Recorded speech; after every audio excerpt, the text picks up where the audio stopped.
So hello friends, welcome to my channel. So in this video I'm going to explain you that is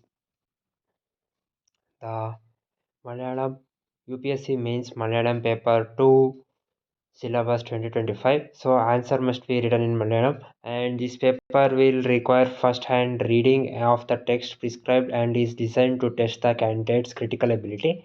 In section A, unit 1, Ramacharitam Patalam 1 and Kana Mayanam Balakandam first 25 stanzas, Unnuni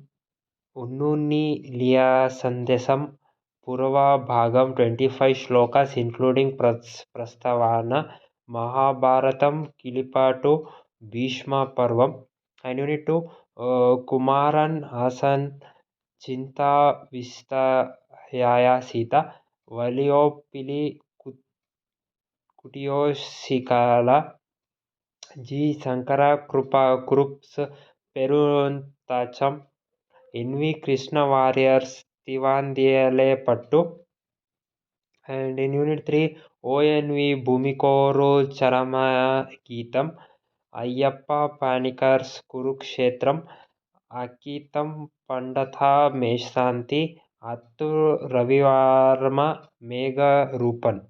In section B, unit 4 O Chantu Menon's Induleka, Takashi Chemim, O.V. Vijayan Kasakinte Itihasam, in unit 5 M.T. Vasudeva Nair Vanaprastham collection, N.S. Madhavan Higivitta collection, C.J. Thomas 1128 Hill Crime 27, in unit 6 Kutti Krishna Marar Bharata Paryatanam, M.K. Sano Nakshatra and Galte Sneha Bhajanam, VT Bhatta Tiripada Kanirun Kinavum. So these are the books on which the questions will be asked. So this is the UPSC Mains Malayalam Paper 2 Syllabus 2025. These are the topics syllabus. So if this video is helpful, please give a like and also share my video with your friends. So okay friends, I will see you in my next video. Till then, take care. Have a nice day. Bye my dear friends.